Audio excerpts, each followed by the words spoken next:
रात्रि क्लास चल रहा था 27/8/1967। पहले पेज की मध्याह्न में बात चल रही थी। कोई ने आज जन्माष्टमी मनाया है, कोई मना रहे हैं कल। कोई ठिकाना तो है नहीं। ये कहाँ की यादगार में?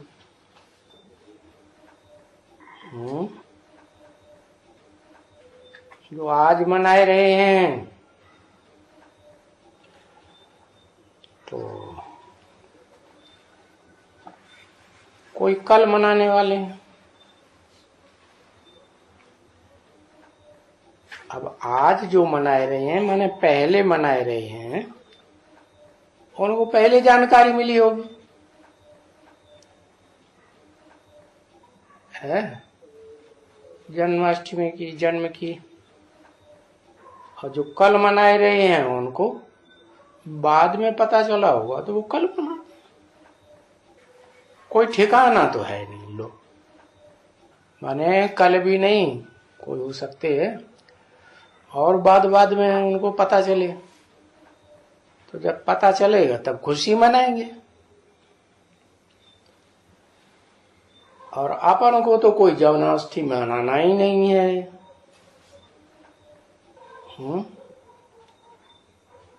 अपन कृष्ण बच्चे की जन्माष्टमी मनाएंगे या बाप का प्रत्यक्षता दिन मनाएंगे? क्योंकि जन्म होता है तो बच्चा प्रत्यक्ष होता है ना।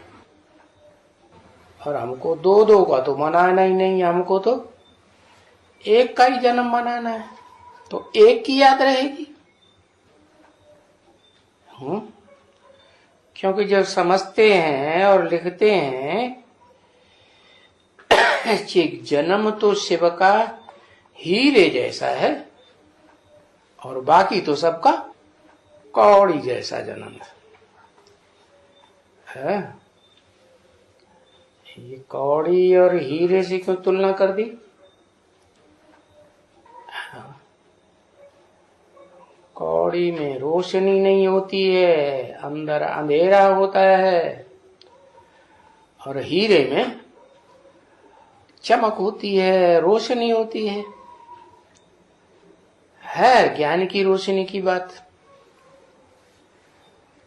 और अज्ञान अंधेरे की बात।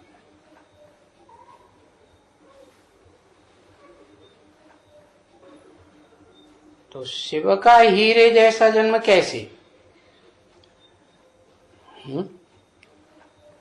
शिव तो हीरा बनता ही नहीं। पत्थर है क्या?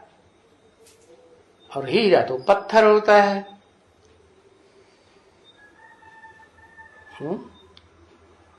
हीरे जैसा जन्म क्यों? और बाकी सबका कौड़ियों जैसा। तो इसलिए बताया कि जिसमें प्रवेश करते हैं वो पहले 84वें जन्म में पूर्व कल्प में कौड़ी जैसा जन्म था। क्योंकि बुद्धि कौड़ियों में लगी रहेगी तो अंत समय में क्या याद आएगा? कौड़ी ही याद आएगी। और बाप आकर के फिर उसे हीरे जैसा बनाते हैं। अखूट ज्ञान का भंडार दे करके तो रोशनी आ जाती है ना आत्मा में। तो उसी की यादगार है। बाकी शिव तो कहते हैं कि न मैं पूज्य बनता हूं न मैं पुजारी बनता हूं। तो तुम बच्चे ही पूज्य बनते हो, क्योंकि पूज्य बनते हो इसका मतलब पहले पूज्य नहीं थे। फिर पुरुषार्थ किया तो पूज्य बने। मेरे को तो पुरुषार्थ करने की दरकार ही नहीं। तो दूसरी बात यह है कि तुम जब हीरे जैसे बनते हो तो मुझे निराकार की प्रत्यक्षता भी हो जाती है? क्योंकि तुम तो साकार में देखने में आते हो और मैं तो निराकार हूं, मुझे तो कोई देख ही नहीं सकता। तो बताया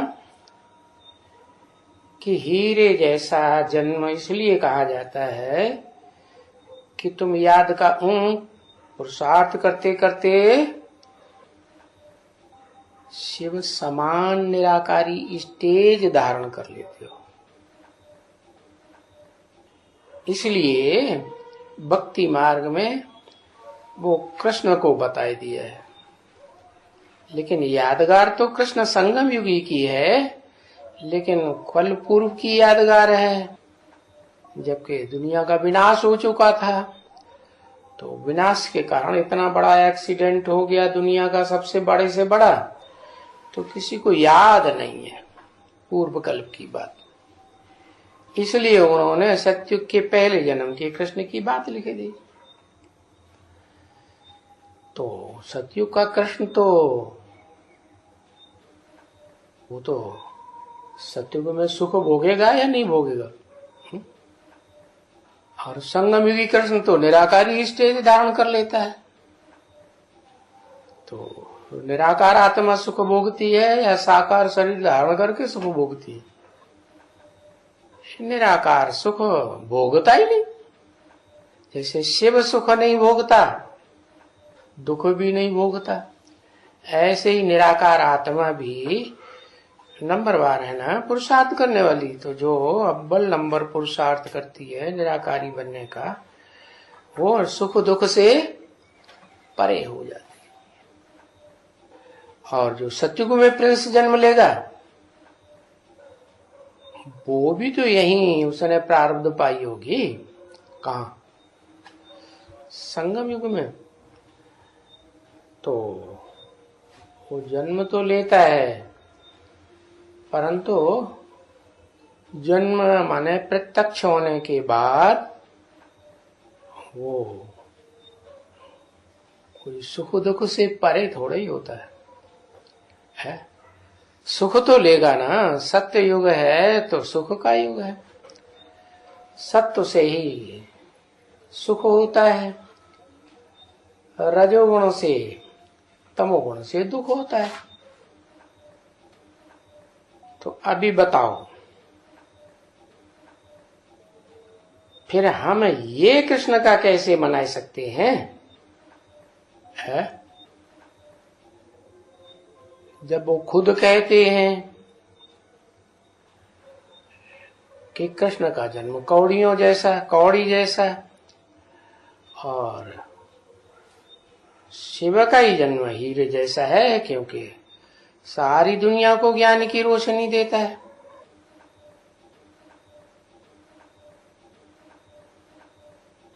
और इनका तो हम बैठ करके समझाते हैं। किनका? इन ब्रह्मा का, जो कृष्ण के रूप में सतयुग में जन्म लेंगे, समझाते हैं कि कितने जन्म लेंगे। सतयुग, त्रेता, द्वापर, कलयुग, चारों युगों में 84 जन्म लेंगे। अभी उनकी जन्माष्टमी, सतयुग का पहला प्रिंस, अष्टमी क्यों है? अष्टमी इसलिए बनाते हैं कि संगम युग में जब इन्होंने पुरुषार्थ किया था, प्रत्यक्षता रूपी जन्म लेने से पहले, तो इनसे पहले ही जो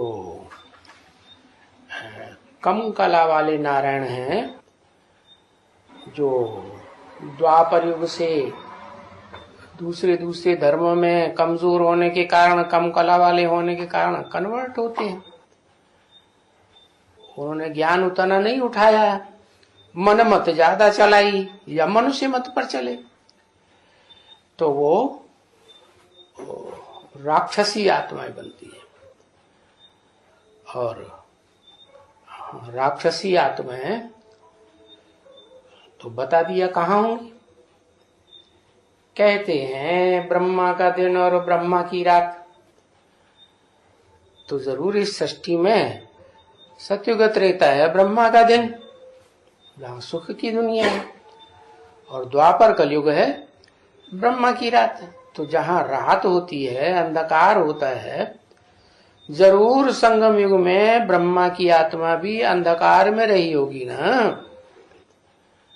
तो अंधकार में रही तो वो बच्चे भी, ब्रह्मा के जो भी बच्चे हुए होंगे, जब तक पैदा हुए होंगे, सब कहाँ रहेंगे? है अंधकार में ही रहते। तो वो अंधकार में रहने वाले बच्चे जो हैं वो अपनी मनमानी चाल चलते हैं। क्या है? मनमत पर चलते हैं, मनुष्यों की मत पर चलते हैं, जिन देहधारियों से लगाव हो जाता है उनकी मत पर चलते हैं, श्रीमत पर नहीं चलते है। क्यों नहीं चलते? क्योंकि जिस ब्रह्मा के द्वारा श्रीमत दी गई वो शिव तो गुप्त रहता है, निराकार है ना। देखने में तो साकार में आता नहीं, देखने में कौन आता?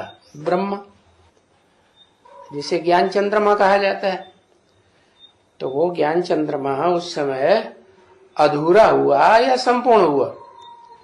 संपूर्ण जब होगा तब तो जो सो मनुष्य सृष्टि का बाप और जो बच्चा है ज्ञान चंद्रमा कृष्ण चंद्र, वो दोनों साथ ही साथ प्रत्यक्ष होंगे ना। जैसे शिव जिसमें प्रवेश करता है तो वो शिव का बड़ा बच्चा, वो दोनों साथ साथ प्रत्यक्ष होते हैं। ऐसे ही इस साकार सृष्टि में वो जो बड़ा बच्चा है वो भी परंपरा निभाता है। उसके साथ भी बाप का जन्म, बाप की प्रत्यक्षता हुई, तो बाप की प्रत्यक्षता ही तब है जब बच्चे को बाप प्रत्यक्ष करे। नियम है ना, फादर सोज सन, सन सोज फादर। तो अब दोनों में, बाप में और सन में, बच्चे में कौन ज्यादा ताकतवर है? बाप ज्यादा ताकतवर है, और बच्चा तो बच्चा है, या बच्चा था। हाँ, और बाप को पहचाना तो बाप के समान फखुर आता है ना। मेरा बाप सूर्यवंशी, सूर्य की औलाद, तो मैं भी तो सूर्यवंशी हुआ ना। तो समझदारी आ जाती है बाप को पहचानने के बाद कि मनुष्य सृष्टि में वास्तव में वो बाप कौन है, जिस बाप ने सतयुग के पहले प्रिंस को जन्म दिया, नहीं तो कहां से आया। तो ये बात बुद्धि में बैठती है तो वो कृष्ण चंद्र वाली आत्मा संपूर्ण बन जाती है। और वो कृष्ण चंद्र संपूर्ण बनता है तो संपूर्ण तो बना, लेकिन संपूर्ण बनने से पहले पुरुषार्थी जीवन में उसने तपस्या की, या जो कहते हैं देह का सुख भोगा है। क्या किया? देह का सुख भोगा तो तपस्या थोड़ी हुई। तपस्या किसे कहा जाता है? तपस्या कहा जाता है आत्मिक स्थिति में स्थिर होना, ये है तपस्या। देह के जो भी सुख हैं उनका त्याग करना और आत्मिक स्थिति में स्थिर होना, मैं ज्योति बिंदु आत्मा हूं। क्या? आत्मा अविनाशी और देह तो विनाशी। तो विनाशी देह के सुख भी विनाशी। आज सुख है कल कल नहीं होंगे, भले सतयुग के सुख ही क्यों न हो। वो भी का जब तक सृष्टि रहेगी तब तक अविनाशी होंगे, हैं? होंगे? हो ही नहीं सकते, क्योंकि सुख भोगने से आत्मा की शक्ति क्षीण होती है ना। कौन सी आत्माओं की शक्ति? जो आत्माएं साकार शरीर धारण करने वाली होती हैं तो उनकी शक्ति क्षीण जरूर होती है। हाँ, जैसे शिव है, निराकारी है, वो तो देह में प्रवेश करता है तो भी देह में लगाव तो नहीं लगता। ऐसी स्टेज अगर बच्चों की बने 100%, तो बच्चे भी सुख दुख से परे रहें। नीचे गिरेंगे? है? नहीं गिरेंगे। तो कृष्ण वाली आत्मा ने वो पुरुषार्थ ही जीवन में नहीं कर पाया। क्या है? क्या पुरुषार्थ? वो त्याग का पुरुषार्थ कि इंद्रियों के सुख का त्याग करें विश्व कल्याण के लिए। क्योंकि विश्व में तो कितने हैं? विश्व में कितने गाय जाते हैं? 500-700 करोड़ हैं। गाय क्या जाते होते ही है इस विश्व में 500-700 750 करोड़। तो उनमें ज्यादातर सुखी हैं या दुखी हैं? सुखी हैं या दुखी हैं? है? दुखी है ना। कलयुग के अंत में तो ज्यादातर लोग दुखी होते हैं। नई नई आत्माएं जो उतरती हैं वो पहले जन्म में सुखी होती है, क्योंकि पूर्व कल्प में सभी आत्माओं को कम से कम एक जन्म की जीवन मुक्ति मिली थी। तो वो देह का सुख जो पुरुषार्थी जीवन में रिहर्सल में नूद कर लिया, वो उनसे छूटता नहीं। इसलिए यादगार बनी हुई है उनकी भारत के पश्चिम में। पश्चिम में क्यों? पश्चिमी सभ्यता की यादगार। पश्चिमी सभ्यता वाले जो होते हैं ना, वो अपने देह के सुख को नहीं छोड़ेंगे। क्या? खाने पीने का भोग होगा ना, तो भोग लगाने में भोगवादी जरूर बनेंगे। पहले अपना पेट होना चाहिए, बढ़िया बढ़िया खाने का 36 प्रकार का भोजन, फिर दुनिया जाओ भांडे में। दुखी होते हो, मर जाओ तो मर जाओ। तो त्याग किया क्या? विश्व के लिए, विश्व कल्याण के लिए त्याग किया? किया? नहीं किया। तो ऐसी आत्माएं जो किसी भी हालत में देह के सुख का त्याग कर ही नहीं सकती। अब देह में चाहे भी जो इंद्रियां हो, त्याग ही नहीं कर सकती तो भाग्य बनेगा? भाग्य नहीं बन सकता। इसलिए वो कृष्ण वाली आत्मा जो क्राइस्ट से राशि मिलाई जाती है, क्रिश्चियंस जो है ना, वो कितने दोषों को उन्होंने गुलाम बनाया। ढेर देशों को गुलाम बनाया ना। किस लिए? है? गुलाम जो होते हैं उनसे काम तो बहुत लिया जाता है, लेकिन जो भोग हैं, भोग होते हैं ना, भोग लगाया जाता है, तो वो 36 प्रकार के भोग जो हैं वो उन्हें नहीं मिलेंगे। किनको? गुलामों। और क्रिश्चियंस क्या करते थे? काम उनसे खूब लेना और खूब कमाई करवाना, और सारा धन उनकी कमाई का जो उन्होंने मिलना चाहिए वो सारा हड़प कर लेना।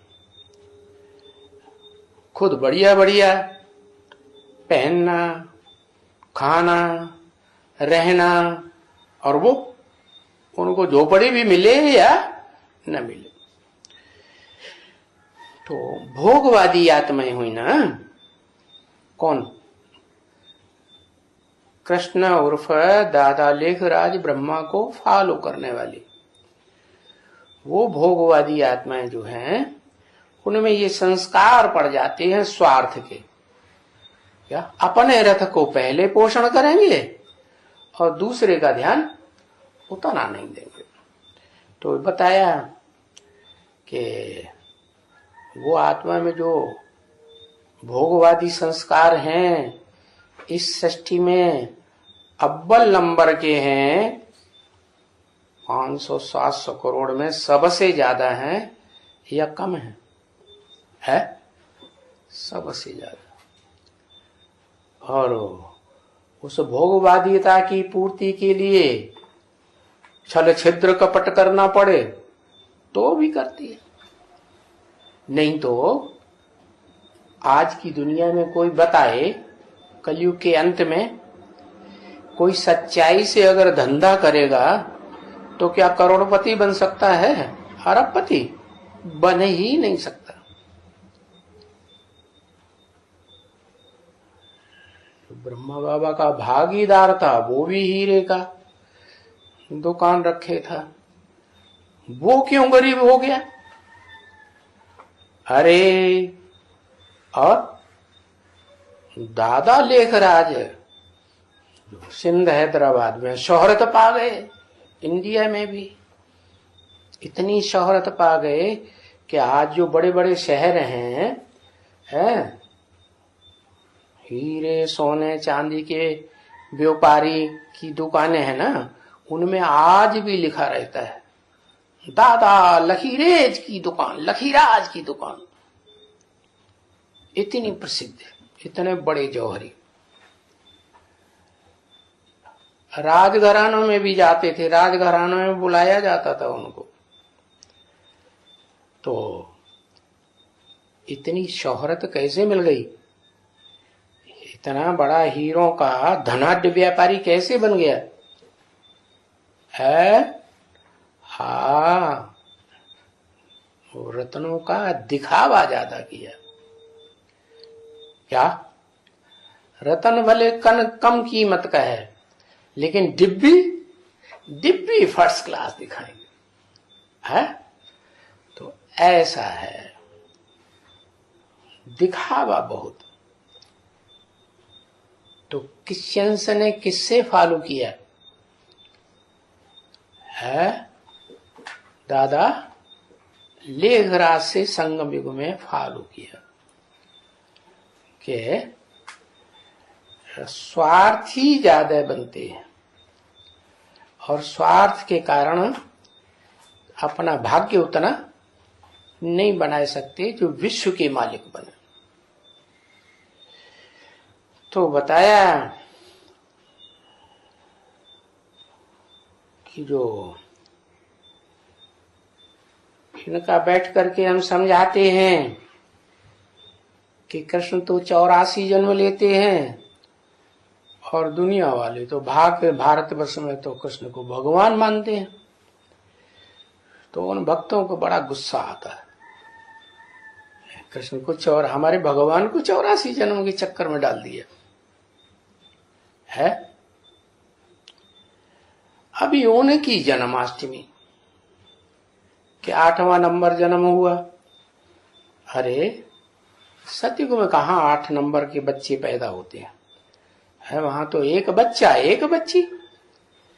तो यहां संगम युग की बात है कि संगम युग में शिव बाप जब आते हैं तो जिस मनुष्य तन में प्रवेश करते हैं उसमें संस्कार होते हैं। क्या? वही संगम युग के संस्कार। क्या संस्कार? विश्व के लिए, विश्व की आत्माओं के लिए त्याग करने की संस्कार। क्या क्या त्याग करने के लिए संस्कार? क्या त्याग करने के लिए संस्कार? सादा खाना, सादा पहनना और सादा रहना। सुख भले कम मिले है, लेकिन जो भी ईश्वरीय संपत्ति है, ईश्वरीय सेवा, वो ईश्वरीय सेवा में आता है, वो विश्व के कल्याण के लिए आता है या कोई विशेष व्यक्ति की देह की परवरिश के लिए आता है? सारे विश्व के कल्याण के लिए आता है। तो जैसा भाव वैसी प्राप्ति। कहते हैं ना, भाव प्रधान विश्व रचि राखा। भाव ही प्रधान है कर्म करने में, वाचा बोलने में, दृष्टि से देखने में। भाव क्या है? तो भाव श्रेष्ठ हुआ है या स्वार्थी भाव हुआ? श्रेष्ठ भाव हुआ ना। तो उस श्रेष्ठ भाव के कारण वो आत्माएं जो ऐसे त्यागी पुरुषार्थी जीवन बनाती हैं, वो उसका रिजल्ट क्या होता है? रिजल्ट अच्छा ही आएगा ना। तो उन्हें जो प्राप्ति होती है भगवान से, वो प्राप्ति और दूसरों को जन्म जन्मांतर नहीं होती। हाँ, विश्व का मालिक बनता है। तो हम शिव बाबा की ही मनावे एक की जयंती। क्यों? कृष्ण की क्यों नहीं मनावे? संगम युग भी तो कृष्ण ही है, जिसमें प्रवेश करते हैं वो शिव बाप का बच्चा नहीं है। पहला पहला इस सृष्टि का शिव बाप का पहला पहला बच्चा है। तो वो भी तो आकर्षण मूर्त होगा ना। कृष्ण का अर्थ ही है आकृष्ट करने वाला है, सबकी बुद्धि को अपनी ओर खींच लेने वाला। तो क्योंकि शिव बाबा तो भले बाबा कहा जाता है, लेकिन वास्तव में तो शिव बाबा बनता ही नहीं। शिव बिंदु बिंदु आत्माओं का बाप है ना। तो बाप है या बाबा है? बाप ही है। बाबा तो होने का सवाल ही नहीं, कोई संबंध दूसरा नहीं बनता। बाप और आत्मा, आत्मा बिंदु बिंदु बच्चे। तो ये जो संबंध है शिव निराकार का, निराकार आत्माओं के साथ संबंध है, बाप और बच्चे का।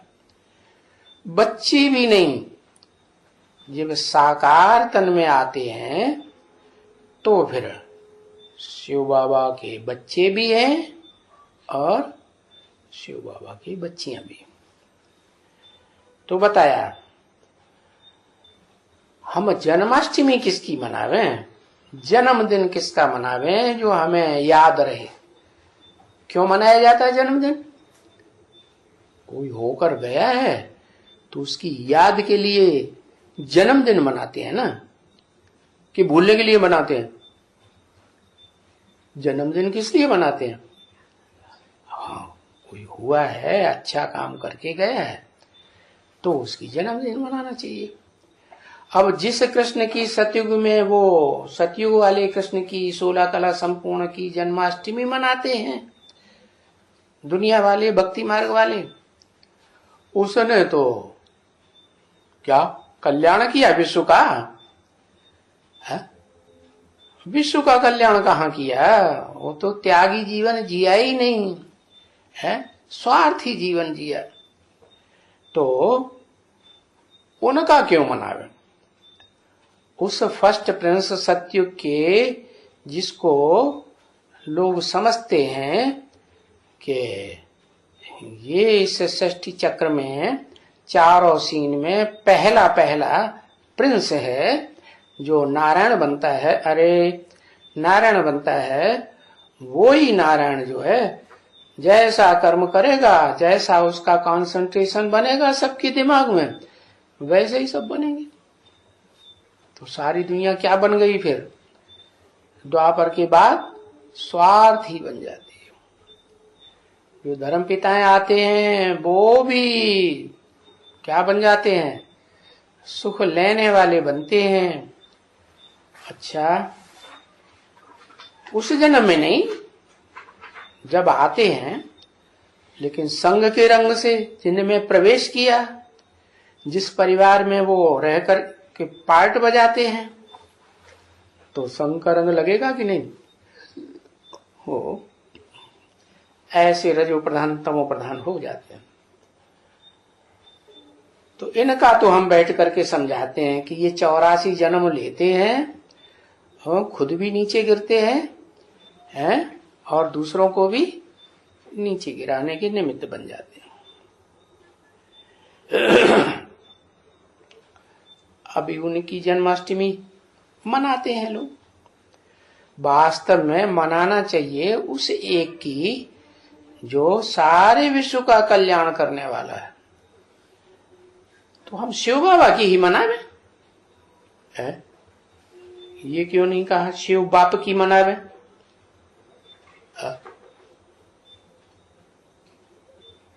हाँ, शिव बाप तो निराकार है ना, वो निराकार की जयंती कैसे होगी? जो जन्मदिन मनाया जाता है वो साकार शरीरधारियों का मनाया जाता है या निराकार का मनाया जाता है? साकार शरीरधारियों का मनाया जाता है। तो जिस तन में मुकर्रर रूप से प्रवेश करते हैं और वो निराकार प्रवेश करके उस मुकर्रर रथ के द्वारा प्रत्यक्ष होते हैं संसार में, वो हुआ शिव बाबा। कौन? जब नाम है शिव बाबा तो शिव का काम कहेंगे या शंकर बाबा कहेंगे? आदम बाबा कहेंगे? नहीं। जयंती मनाने के हिसाब से आदम भी वाली आत्मा जो है वो सृष्टि का कल्याण नहीं कर सकती। क्या?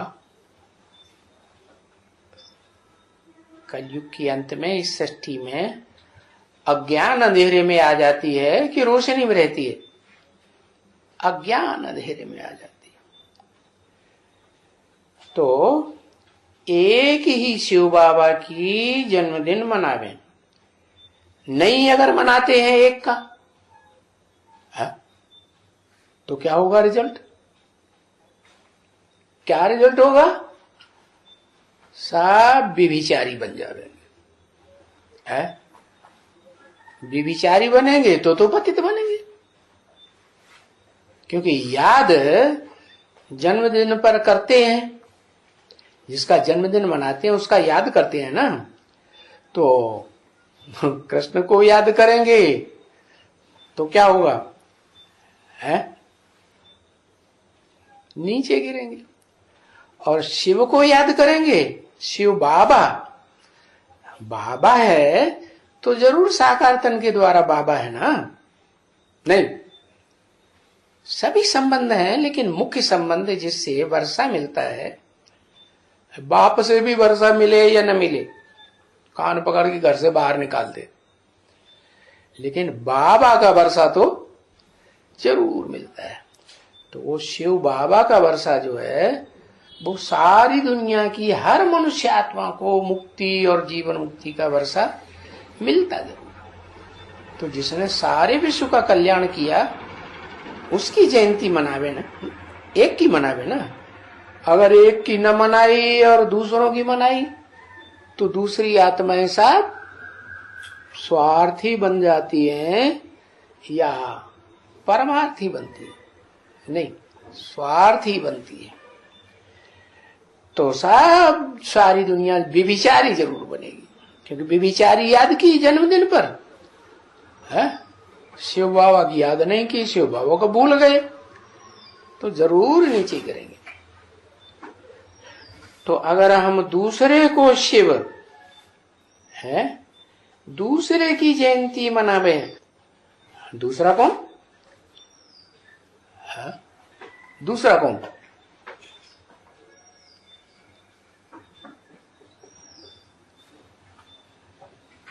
राम की मनावे तो नहीं? हा? राम की मनावे तो दूसरा हुआ कि नहीं हुआ? हुआ। राम बाप को कहा जाता है सो है? राम बाप को कहा जाता है कि नहीं कहा जाता है? और राम का अर्थ क्या है? नाम जो होते हैं वो काम के आधार पर होते हैं ना, तो राम का अर्थ क्या हुआ? हाँ बाबा ये जरूर समझा है, त्रेता वाला राम नहीं। क्या? वो त्रेता वाली राम वाली आत्मा ही जब कलयुग के अंत में इस सृष्टि पर जन्म लेती है और सबसे जास्ती पतित बन जाती है, कौड़ियों में बुद्धि लग जाती है, कौड़ी जैसा जीवन हो जाता है। हा? कौड़ियों में बुद्धि लगेगी, कौड़ियों के साथ रहेगा, तो बुद्धि में कौन याद आवेगा? कौड़ी ही याद आवेगी। कौड़ी जैसा जीवन हो जाता है और उस कौड़ी जैसे बने जीवन वाले में शिव प्रवेश करते हैं। तो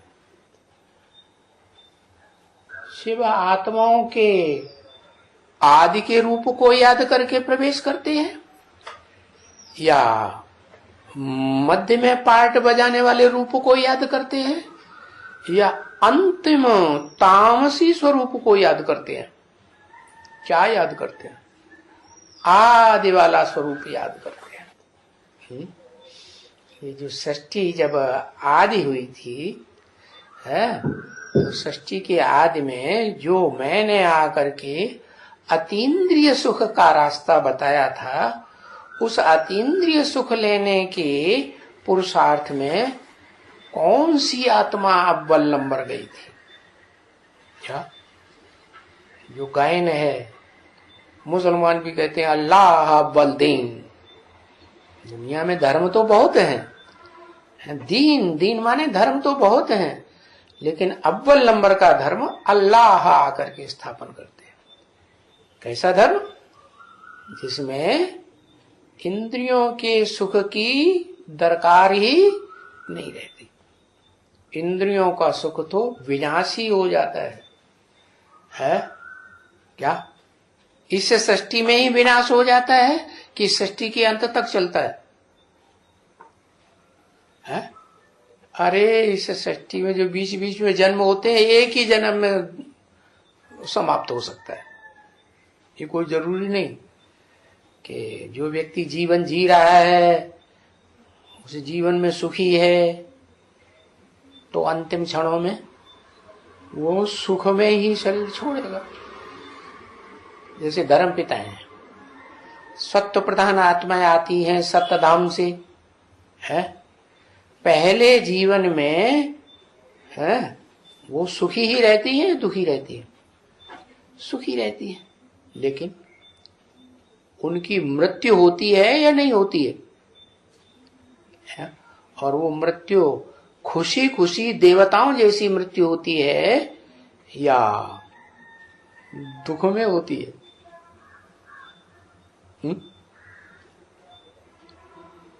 अरे कैसी मृत्यु होती है?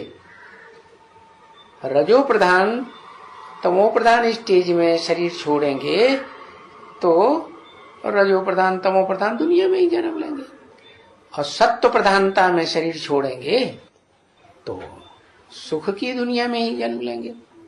तो जब जो भी धर्म पिताएं हैं पहले जन जीवन भर सुख में तो रहते हैं, लेकिन अंतिम समय में, अंतिम सेकंड में जब उनका शरीर छूटने वाला होता है, छूटता है, तो उस समय उनके अंदर जो भाव है वो दुख का आता है या नहीं आता है? क्या भाव दुख का आता है?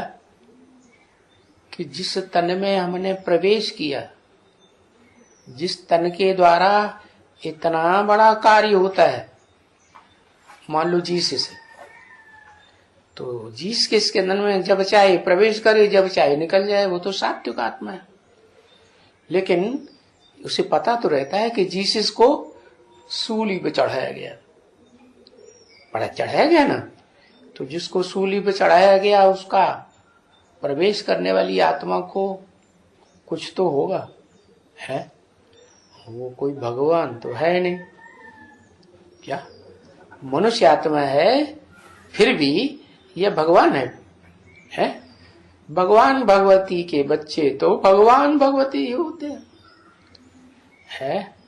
और वो भगवान भगवती प्रवृत्ति मार्ग के गाए जाते हैं या निवृत्ति मार्ग के? भगवान खुद स्वयं प्रवृत्ति मार्ग का नहीं है, वो अकेला ही होता है, लेकिन उसके बच्चे प्रवृत्ति मार्ग के होते हैं। तो प्रवृत्ति मार्ग से सुख मिलता है या अकेले होने से सुख मिलता है? इस सृष्टि का सुख कैसे मिलता है? प्रवृत्ति में मिलता है ना। तो जिन बच्चों को प्रवृत्ति मार्ग का पक्का बनाया वो भगवान भगवती, वो बात दूसरी हो गई, क्योंकि सृष्टि के अंत काल में भी वो भगवान भगवती बनने वाली आत्मा है जिनका कॉम्बिनेशन विष्णु दिखाया जाता है। वो वैकुंठ की दुनिया है। दुनिया का जब विनाश भी होता है ताबड़तोड़, तो दुनिया की दूसरी आत्माएं जो हैं, जो विष्णु कुल की नहीं हैं, वो दुख भोगती है। उन आत्माओं को कोई भी दुख का अनुभव नहीं होता। भले नरक की दुनिया में वो स्वर्ग की दुनिया स्थापन होती है, वैकुंठ जिसे कहा जाता है, अतीन्द्रिय सुख वाली, फिर भी वो आत्माएं अंतिम समय में दुख नहीं भोगती। लेकिन जो धर्म पिताएं हैं, दुनिया का जब विनाश होता है तो वो धर्म पिताओं वाली आत्मा है, उन्होंने जो धर्म स्थापन किया वो मनमत के आधार पर स्थापन किया, या जो भगवान इस सृष्टि पर उतरे थे कल पूर्व में और भगवान की मत पर पूरे चल करके स्थापन किया था, है? नहीं, शूटिंग तो यहां हो गई ना। तो यही बताया, अगर हम दूसरे को शिव माने, इस सृष्टि में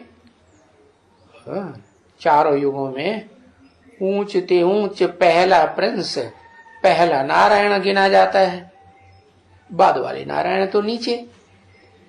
ऐसे ही त्रेता में पहला राजा राम गिना जाता है ऊंच ते ऊंच, बाद वाले जो 12-13 जन्मों में राजाएं होंगे वो तो नंबरवार नीचे हो गए। लेकिन द्वैतवादी द्वापर युग से भी शुरुआत में हर युग में सात्विकता होती है कि पहले ही रजो प्रधानता तमो प्रधानता आ जाती, सात्विकता होती। तो उस समय ये दूसरे धर्म पिताएं आते हैं। द्वापर युग से नाम ही रख दिया दो क्यों, दो पुर क्यों नाम रख दिया है? कारण होगा ना कोई, क्या कारण? कि दो धर्म स्थापन कर देते हैं। क्या? यानी ये काम उन्होंने, जब भगवान इस सृष्टि पर आया था, अल्लाह मियां है जिसे खुदा कहते हैं, तो उन्होंने ये काम किया होगा कि नहीं? कि भगवान के आने पर भी है समझ लिया बुद्धि से कि हाँ ये है ऊंची थी ऊंचा करतार है, पुलिस के आधार पर या मिलिट्री के आधार पर शासन नहीं करता, बाहुबल का शासन नहीं करता, क्या आत्मिक बल का शासन करता है। बाहुबल जो है वो तो देह की चीज हो गई ना, किसी को लात मार दी तो बाहुबल हुआ ना, थप्पड़ मार दिया तो भी बाहुबल हुआ है, आंख से लाल लाल आंखों से देख दिया तो भी देह का अंग है ना, बाहुबल ही तो हुआ ना। तो बताया और सब जो धर्म पिताएं द्वापर युग से आने वाले हैं वो सब द्वैतवादी। उन्होंने भगवान इस सृष्टि पर जब आया था हेवनली गॉडफादर हेवन रचने के लिए, तब भी उन्होंने द्वैतवाद शुरू कर दिया था। अपनी चलाई, मनमत चलाई, भगवान की बातों को जानबूझ करके नहीं माना। तो वो शूटिंग जैसी हो जाती है, रिहर्सल हो जाती है, वैसे ही दुनिया में फिर उनको आके जन्म लेना पड़ता है। तो वो भी धर्म पिता है, नंबर वार है कि नहीं? इब्राहिम, बुद्ध, क्राइस्ट, गुरु नानक, ये नीचे नीचे उतरते हुए समय में आते हैं ना, तो नीचे नीचे धर्म पिताएं हैं, और वो हैं तो अपने समय के बड़े पावरफुल। क्या जिस समय क्राइस्ट आता है उस समय इब्राहिम और बुद्ध का उतना प्रभाव नहीं रह सकता, क्योंकि वो पहले आए हुए हैं और जन्म लेकर के नीचे ही गिरेंगे। तो जो भी नए नए धर्म पिताएं आते हैं वो पावरफुल आत्माएं आती हैं, और पावरफुल होने के कारण उस समय दुनिया में उनका कोई मुकाबला नहीं कर सकता। वो किसी से हार खाने वाले नहीं होते हैं। तो वो ग्रेट ग्रेट फादर्स जो कहे जाते हैं, इब्राहिम, बुद्ध, क्राइस्ट आदि, वो जो हैं वो भी, उनकी जयंती जो है नहीं मनानी चाहिए। क्यों? वो भी स्वार्थी होते हैं या आत्मिक स्टेज में टिकते हैं, है? शरीर छोड़ते समय है, मृत्यु को पाते हैं या मृत्यु को जीत लेते हैं? मृत्यु को पाते हैं। देवताएं तो अमर होते हैं, और अमर देवताओं को तो अमरनाथ ने बनाया, जिसे भगवान कहा जाता है। शिव बाबा नाम दे दो। तो वास्तव में इन सब की है कौड़ी समान जयंती। क्या क्राइस्ट का जन्मदिन मनाते हैं ना, है? लेकिन मनाना चाहिए। जन्मदिन मनाएंगे तो क्राइस्ट की याद करेंगे कि नहीं? हाय हमारा क्राइस्ट सूली पे चढ़ाया गया, हमारा धर्म पिता। तो वो जयंती मनाने से दुख हुआ या सुख हुआ है? हाँ, उन्होंने सुख तो दिया था, किसी को दुख नहीं दिया था पहले जन्म में, है? लेकिन फिर भी संग के रंग में आते आते जो देव आत्माएं थी ना, नीचे गिर गई थी ना। अरे है, वो नीचे गिर गई थी ना, तो वो नीचे गिरी हुई देव आत्माएं तमो प्रधान या रजो प्रधान होती है या सतो प्रधान बनी रहती है? नीचे गिर जाती है ना, वो तो नीचे गिर गई, सात्विक नहीं रही। उनके संग के रंग में आकर के ये धर्म पिताएं भी अंतिम समय में, मृत्यु के समय, शरीर छोड़ते समय दुख की स्टेज में आ जाते हैं। तो उनका जन्म जो है वो भी ऐसा ही मिलता है। वो जन्म जो अच्छा है वो नहीं मिल सकता। कैसा जन्म? जैसा जन्म शिव जिसमें प्रवेश करते हैं और वो निराकारी स्टेज धारण करता है और निराकारी, निर्विकारी, निरहंकारी बन के रहता है, भले सारी सृष्टि का विनाश हो जाए लेकिन उसके ऊपर कोई असर नहीं पड़ता। क्यों? कि सारे विश्व के कल्याण में लगा रहा या स्वार्थ में लगा रहा है? कल्याण में लगा रहा। तो दूसरे की जयंती क्यों मनावे सिवाय एक शिव बाबा के? तो ये बात तो मनुष्यों को समझाते रहते हैं क्या कि ये जो तुम ऊंचते ऊंच सतयुग के पहले प्रिंस को, कृष्ण को समझते हो, कृष्ण जन्माष्टमी मनाते हो, ये कृष्ण सांवरा और गोरा कैसे है? सतयुग में तो सब गोरे होते हैं, कलमुआ वहां तो कोई होता ही नहीं। काला मुंह जो है, काले काम ये रजो प्रधान, तमो प्रधान कलयुगी दुनिया में, रजो द्वापर युगी दुनिया में करते हैं। काले काम जो है, काला धंधा होता है ना दुनिया में, काला धंधा तो जानते हैं ना, छुप के किया जाता है। गवर्नमेंट से छुप के करेंगे या नजर बचा के करेंगे या सामने आके करेंगे? नहीं। तो ये भी रूहानी गवर्नमेंट है, रूहानी गवर्नमेंट के सामने आकर के जो नहीं करते हैं, छुप के करते हैं वो काम, तो जरूर चोरी है कि चकारी है या नहीं है, चोरी चकारी है। तो हम तो मनुष्यों को समझाते रहते हैं कि ये जो कृष्ण काला दिखाया हुआ है, ये सतयुग में तो गोरा होता है, काला क्यों दिखाई दिया, कलमोह क्यों दिखाई दिया है, काला दिखाई दिया, इसका मतलब है कि और फिर उसकी पूजा करते हो। हाँ? काला मुंह जिसका हो गया उसकी पूजा करते हो, ये तो ठीक बात नहीं। पूजा तो उसकी करनी चाहिए जो सदा गोरे काम करता है, सफेद काम करता है, सफेद धंधा करता है। तो ये कृष्ण गोरा और काला कैसे है, कैसे है ये कृष्ण सतयुग में कैसे बना, 16 कला संपूर्ण,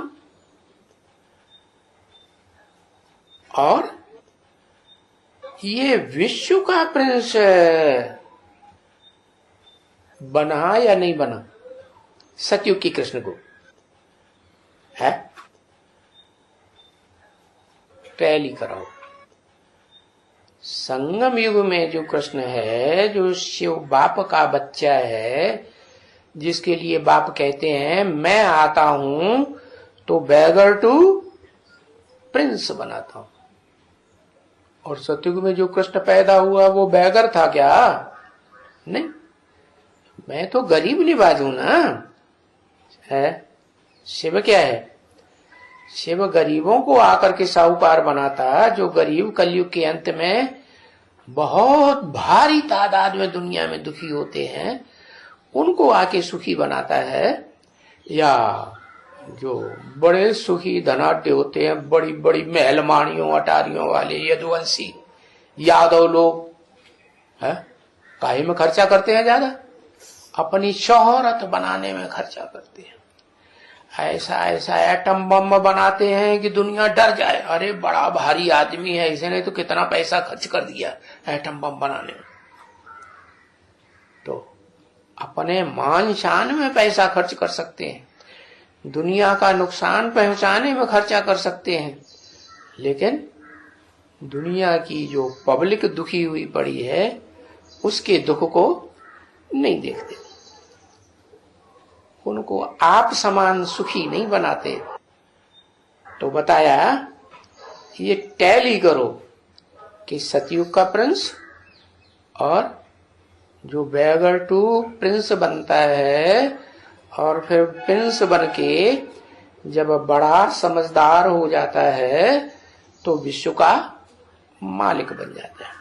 ये कैसे बना विश्व का मालिक, क्या जो धर्म पिताओं ने धारणाएं सिखाई है कि हमला करो, है छोटे मोटे राज्यों को तहस नहस कर दो, तो ये बाहुबल से क्या विश्व की बादशाही कोई ले सका है? देखो आज से 2-2,500 वर्ष पहले हिस्ट्री याद है, किसी ने आक्रमण किया, किसने किया था, है हाँ अलेक्जेंडर ने। तो अलेक्जेंडर जो था वो कौन से धर्म का होगा, है अरे 2000 वर्ष पहले की बात है, हाँ जरूर इस्लाम धर्म का हो। तो इस्लामियों ने इस सृष्टि में आकर के जो हिंसा करना शुरुआत की है कर्मेंद्रियों से, वो हिंसा का धंधा सिखाया, और हिंसा के आधार पर वो अलेक्जेंडर आया हमला करते करते देश देशांतर में, विश्व विजय की झनक में कि सारे विश्व पर हम कंट्रोल करेंगे, और भारत में आके हार खा के वापस चला गया। तो देखो वो दुनिया का पावरफुल धर्म इस्लाम धर्म, जिसने हिस्ट्री में देखा जाए तो दुनिया में लंबे समय तक बादशाही की है, उसका जो महत्वाकांक्षी आत्माएं थी, व्यक्तित्व था, वो भी फेल हो गया सारे विश्व के ऊपर विजय प्राप्त करने। हाँ, मर गया। हाँ, ये देह भान में रहने वाले तो मरेंगे ही ना। क्या देह भान का ज्यादा स्वार्थ रहता है ना। रथ माने शरीर, तो जिनको रथ के लिए होना रहता है वो मरते हैं। रथ की परवाह नहीं, क्या बनना है? रथ तो आज नहीं तो कल। अगर पुरुषार्थ नहीं किया पक्का तो ये रथ तो खत्म हो जाएगा। अगर पक्का पुरुषार्थ कर लिया, जैसा भगवान बाप आकर सिखाते हैं, तो वो पुरुषार्थ करने से क्या होगा? क्या ये शरीर रूपी नैया और जो इसमें बिठैया आत्मा है, वो दोनों कैसे रहेंगे? सुरक्षित रहेंगे। भले सारी दुनिया का विनाश हो, लेकिन उनका बाल बांका ऐसे भी नहीं कि एक आत्मा की बात है। नहीं, उस स्वरूप को फॉलो करने वाले जितने भी होंगे वो सब जब तक विनाश होगा सुख में ही रहेंगे या दुख महसूस करेंगे। वो तो मुसलमानों की किताब में भी लिखा हुआ है कि कयामत के समय में खुदा के बंदे बड़े सुखी रहते हैं। तो वास्तव में यही बात है। ये विश्व का प्रिंस जो है वो गोरा या काला है, दिखाते हैं, गायन करते हैं श्याम सुंदर है। और सतयुग का प्रिंस न श्याम बनता है और न श्याम से सुंदर बनता है। ये तो संगम युग कृष्ण की बात है, जो पुरुषार्थी जीवन से पहले है, जब ज्ञान मिला था आत्मा का, उससे पहले कि तुम ज्योति बिंदु आत्मा हो, ये ज्ञान मिलने से पहले बैगर था। क्या बैगर की परिभाषा भी बताई। बैगर किसे कहा जाता है? बैगर के पास तो फिर कुछ भी न हो। क्या घर भी न हो, कुटिया भी न हो रहने के लिए। हाँ तो फिर कपड़े वपड़े संभालने के लिए होगा कुछ है, वो भी ना। तो बताया ऐसे बैगर को आकर के मैं प्रिंस बनाता हूं, और प्रिंस बनने पर वो किसी से भीख मांगता है? भीख नहीं मांग सकता, प्रिंस बन गया ना। तो प्रिंस को तो जिसने प्रिंस बनाया उससे स्वतः ही सारी प्राप्ति होगी या उसे मांगना पड़ेगा? मांग मांग करके सुख भोगेगा? नहीं। तो बताया, ये बताना चाहिए कि ये विश्व का प्रिंस तो सारे विश्व का मालिक बनता है, वो है श्याम सुंदर। एक ही शरीर का नाम है क्या? श्याम। पहले श्याम पुरुषार्थी जीवन से पहले, और पुरुषार्थ जब कंप्लीट होता है, संपन्न बनता है, तो सुंदर बन जाता है। शरीर से भी सुंदर कंचन काया बनती। ये योग बल की क्या सिद्धि होने से। कैसे? योग बल की सिद्धि से या भोग बल की सिद्धि से? है भोग बल की सिद्धि में आने से तो दादा लेखराज को भी क्या करना पड़ता है? शरीर छोड़ना। ये तो कभी कोई नहीं जान सकते हैं ना बच्चे कि ये श्याम सुंदर नाम क्यों रख दिया। ये तो तुम ही बैठ के समझा सकते हो, क्योंकि ये समझ की बात है। समझ माने समझ शक्ति, माने बुद्धि। क्या? हाँ, बुद्धि माने अकल, मत। कौन देता है? शिव बाबा ऐसी शकल अकल देते हैं साकार तन में आकर के जिसको प्रिंस बनाया, और प्रिंस के जो भी साथी हैं, क्या गहरे साथी है, लगातार के साथी। कैसे लगातार के साथी? जब से ज्ञान में आए हों तब से लेकर के अंत तक उन्होंने साथ निभाया हो। तो ऐसी भुजाएं जो हैं वो फिर भक्ति मार्ग में गाई जाती हैं। उनको कहते हैं शिव की अष्टमूर्तियां। क्या?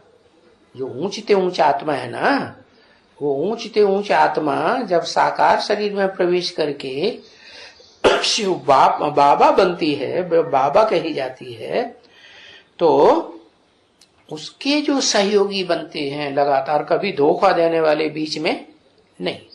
हाँ, कभी ऐसी आत्माएं जो आदि से अंत तक पुरुषार्थी जीवन में सहयोग देती हैं, जैसे भुजाएं। भुजाएं आदमी जब तक जिंदा रहेगा तब तक भुजाएं है सहयोग देंगी या नहीं देंगी? सहयोग देती है। तो ये समझ की बात है, क्योंकि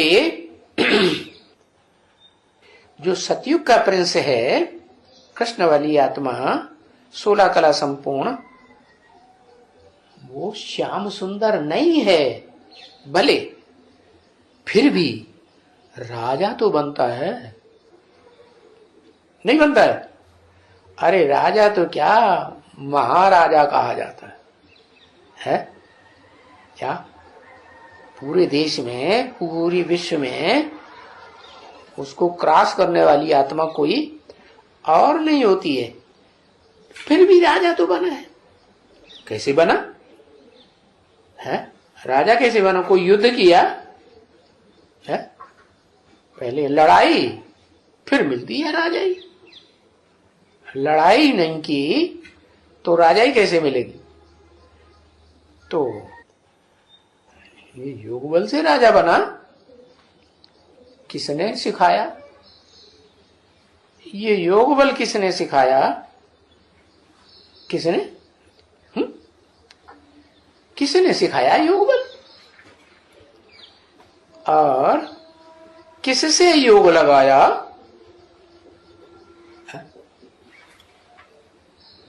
योग ईश्वर से ही योग लगाया। योगियों का ईश्वर है जो योगियों को कंट्रोल करता है। ईश्वर माने शासक। तो कहां बना वो? प्रारब्ध कहां से पाई? सतयुग में पाई क्या? नहीं, सतयुग में तो जिस उसका बाप था, उस बाप ने जन्म दिया तो राजा बना। ऐसे नहीं कि कोई पुरुषार्थ किया तो राजा बना। हाँ, ये तो संगम युग की बात है। संगम युग में जो आत्मा क्या करती है? युद्ध करती है। किससे? कोई शख्सियत होती है जो दुश्मन होती है? नहीं, अपने अंदर जो काम क्रोध लोभ मोह अहंकार भरे पड़े हैं ना, विकार हैं, उनसे युद्ध करती है। तो बताया ये सतयुगी कृष्ण जो वाली आत्मा है वो भी संगम युग में जब योग लगाती है। किससे योग लगाती है? अरे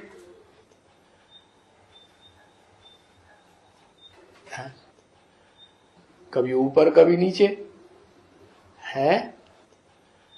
किससे योग लगाती है? हाँ, शिव बाबा जिसे साकार कहा जाता है। क्या?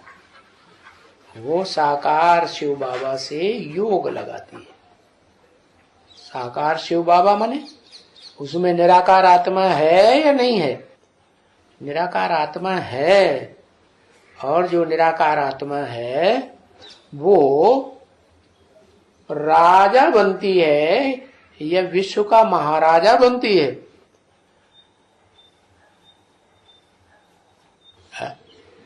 निराकार आत्मा नहीं बनती है, लेकिन वो जिसमें प्रवेश करता है वो संगम युग में प्रिंस से क्या बनता है, बड़े से बड़ा राजा बन जाती है, विश्व का मालिक। इसलिए उसे विश्वनाथ कहा जाता है।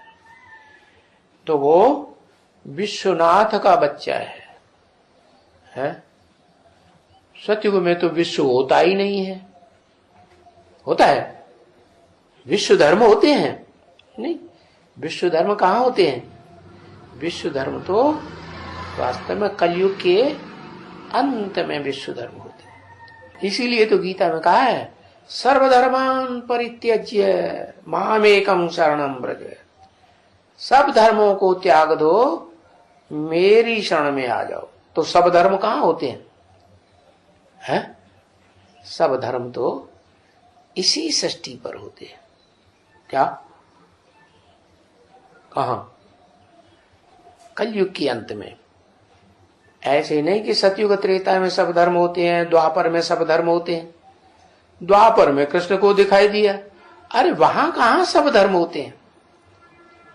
नानक हुआ? नहीं हुआ। मोहम्मद हुआ?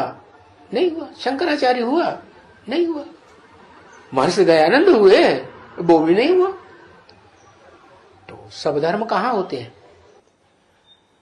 ये कलयुग के अंत की बात है। सर्वधर्मान परित्यज्य, तो सब धर्मों को छोड़ेंगे तो सब धर्म पिताओं को भी छोड़ देना पड़े। इसलिए बोला, इन धर्म गुरुओं को मारो गोली। स्थूल गोली की बात नहीं है, ज्ञान की गोली मारो। तो बताया, तो देखो जो सतयुग का कृष्ण है राजा तो बनता है, लेकिन राजा जो बनता है उसे टाइटल मिलता है नारायण का, वो किससे मिलता है? अपने बाप से मिलता है। और बाप विश्व का महाराजा बनता है। कब बना था? सतयुग में? नहीं। कहां बना था? सतयुग से पहले जब इस सृष्टि का विनाश हुआ था, तो उस विनाश से पहले के टाइम पर वो सारी सृष्टि का विश्वनाथ कहा जाता है। सारे विश्व की 500-700 करोड़ आत्माओं को कंट्रोल करता है। ये धर्म पिताएं जो होते हैं वो भी, उनको भी उसके कंट्रोल में आना ही पड़ता है। क्या आते हैं कंट्रोल में? तो आकर के शिव बाबा के सामने कोर्निश बजा के जाते होंगे या नहीं जाते होंगे? है? जाते हैं। तो बताया, ये जो सतयुग का कृष्ण राजा बनता है, ये भी तो राजयोग सीखने से बनाना है, जिस योग में राज भरा हुआ है। जब तक बच्चा बुद्धि था तब तक तो नहीं, राज की बात को जाना ही नहीं।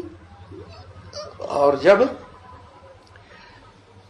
सालिम बुद्धि हुआ तो उस समय वह उसका अपना शरीर ही नहीं है। तो जब शरीर ही नहीं है तो फिर उस कैटेगरी में आ सकता है जिस कैटेगरी में बाप विश्व का मालिक बनता है? ऐसे विश्व का मालिक बनता है जहां के लिए गायन है, यथा राजा तथा प्रजा। है ना? आज की दुनिया में जो राजाएं हैं, राजा बन के बैठे हैं ऊंची ऊंची कुर्सियों पर, प्राइम मिनिस्टर हो या कोई देश के राष्ट्रपति हो, तो वो कह सकते हैं कि हमारे राज्य में यथा राजा तथा प्रजा है? बोलेंगे? है? नहीं बोल सकते। क्यों? क्योंकि जो राजा बनते हैं तो बड़े हाई फाई दुनिया में, और जो प्रजा है उनमें तो नंबरवार है। गरीब से गरीब भी है, साहूकार से साहूकार भी है। और वो प्रजातंत्र शासन में जो ऊंची गद्दी पे बैठते हैं तो गरीब तो कोई, साधारण प्रजा के लोग तो नहीं बैठते हैं। कौन बैठते हैं? है? जिनके पास हाँ, नोटों की पावर से वोट मिलते हैं और वोटों की पावर से उनको राजाई मिलती है। उन्होंने कोई राजाई थोड़ी सीखी। कब? जब भगवान इस सृष्टि पर आया था तो उन्होंने क्या किया है? जो प्रजाजन की आत्माएं थी, उन प्रजाजन की को महत्व ज्यादा दिया है, अपने फेवर में करने में बहुत ज्यादा क्वांटिटी बनाने में ध्यान दिया, या क्वालिटी की सर्विस की? कैसी सेवा की है? क्वालिटी की सेवा की या क्वांटिटी की?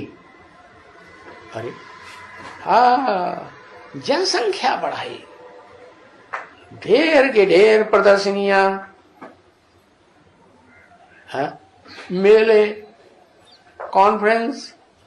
तो इन चीजों से जो प्रजा निकलती है वो कोई राजा नहीं होते हैं, और थोड़ा बहुत सुना और चले गए, हाँ छोली झाड़ गए। राजा तो बनते हैं जो राजयोग सीखते हैं, जिसमें राज भरा हुआ है। क्या?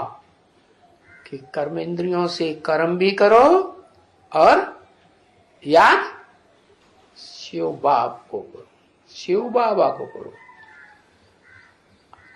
कर्मेंद्रियां अपना रस न भोग सकें। क्यों? कर्मेंद्रियों के सुख में अगर बुद्धि गई तो इसका मतलब वो निराकारी स्टेज वाले से योग नहीं लगाया। जिसको याद करेंगे वैसी ही अवस्था बननी चाहिए ना।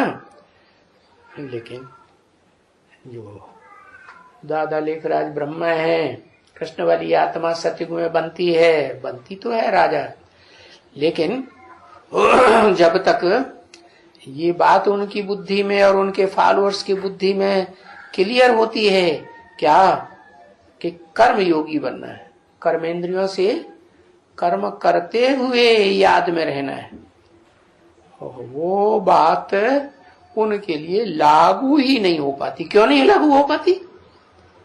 क्योंकि वो आत्माएं दादा लेखराज की तरह पहले ही शरीर छोड़ देती है और सूक्ष्म शरीर धारण करती है। सूक्ष्म शरीर से पावरफुल तो बन जाती हैं क्या, लेकिन पावरफुल बन करके भी दूसरे के शरीर में प्रवेश करके अच्छे काम करेंगी, राजयोगी बनेंगी, या वही सूक्ष्म शरीरधारी भूत प्रेतों के काम करेंगी? वही सूक्ष्म शरीरधारी भूत प्रेतों के काम करते। वो भूत प्रेत किसी को सुख की दुनिया में नहीं ले जा सकते। कौन ले जा सकता है? एक सिवाय सुखदाता बाप के, बाबा के, दुनिया में कोई सुख की दुनिया नहीं बना सकता। इसलिए उसको कहते हैं हेवनली गॉडफादर। ओम शांति।